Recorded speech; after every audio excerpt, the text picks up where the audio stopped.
Alright,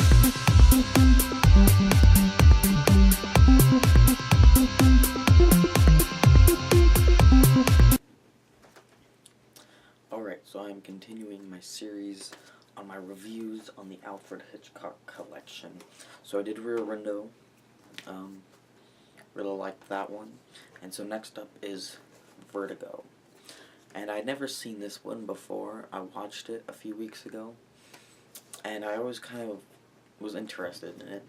It's my dad's favorite movie, and it looked interesting, but I didn't really know much about it. And I think that's the best way to watch this movie. You just go into it and don't know anything about it. And so, I don't want to talk too much about the plot, because, like I said, you don't want to really know what the plot is about going into it. But basically, there's a guy played by James Stewart, I forgot his name, and he's a retired detective, and he has, I think it's called acrophobia, fear of heights, and that plays into the movie later, but you don't really know why, for a while, and then it was just kind of like, okay then, because they kind of made a big deal about it in the beginning, and at first you're like, okay, why are they making such a big deal about that? That doesn't really have anything to do with the story, until the end. So that was kind of interesting. But anyway, so he's a retired detective, and he has an old friend, and his friend hires him to help him out with something. And with his wife, she's acting kind of weird. He doesn't know why. He says maybe it's ghosts or something. And so you trying to figure out what's going on there. And for the first, I don't know, hour and a half of the, maybe not that long, maybe hour of the movie, that's basically what it's about. And you're kind of like, okay, this is interesting. I really don't know where they're going with this.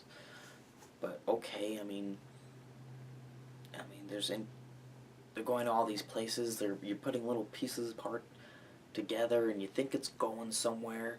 You're like, okay, I can kind of see where this is going, but I'm not quite sure. And so, if you haven't seen the movie, stop watching it right now. I'll just say I did like it. It was a good movie. I'll give it an 8.5. So you should definitely watch it. But if you haven't seen it, don't watch the rest of this review. Just watch it knowing that, and then I liked it. Okay. Now, if you've seen the movie, I'm going to talk about what I think about the ending. And so, like I said, the first, hour, I'm like, okay, this is interesting, but I don't really see where they're going with this. And then, once they're at the clock tower and she falls and she dies, I'm like, okay, this is, they're going somewhere with this, but I'm still not quite everywhere, and I'm like, I don't know if I really like this movie that much. I mean, it's good, it's well shot, and, everything's good, but, I mean, the performances are good, everything, but I can't get into this story. And then once he starts meeting, whatever her name was, I didn't watch the movie for a while. I watched it 2 weeks ago or something, and I took some notes, but I can't remember her name. He meets her, and that's when I really was like, okay, this is getting interesting. When he meets her, James Stewart, he kind of starts going a little crazy. I mean, he's not like a psychopath or anything, but you can kind of see him just he's not the same. It's really interesting how they kind of did that. And James Stewart's performance is great. And then once you find out that she's actually what's-his-face's wife that he was in love with, I'm just like, oh, that's great. I don't know how to explain it. But it just made the movie so much better. And once it all came together, it just really worked. And I'm like, I didn't see that coming. Some twists you can kind of, even though you're surprised when it happens, you can kind of, in the back of your mind, you kind of know, yeah, that's kind of an idea, but you're not gonna, I don't know. But when you see this twist, it's like, you're really surprised. And the thing that really helped with that is, I didn't think when she didn't have her blonde hair and she looked different, I didn't really think that she really even looked like her. I just was like, I guess she kind of has a similar face, but I don't really see.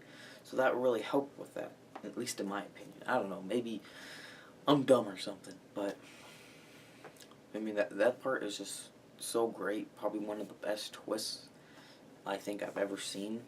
Because in the beginning of the movie, you're like, I'm so confused. Is it a ghost? That doesn't really seem like that's what it is. And it's just, you have no idea. And you're interested, but it's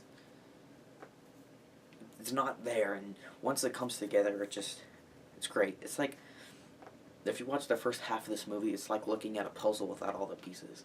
Put all the pieces together, and it makes a picture. And so, I mean, wonderful direction by Hitchcock. Great cinematography. It looks great, especially on Blu-ray.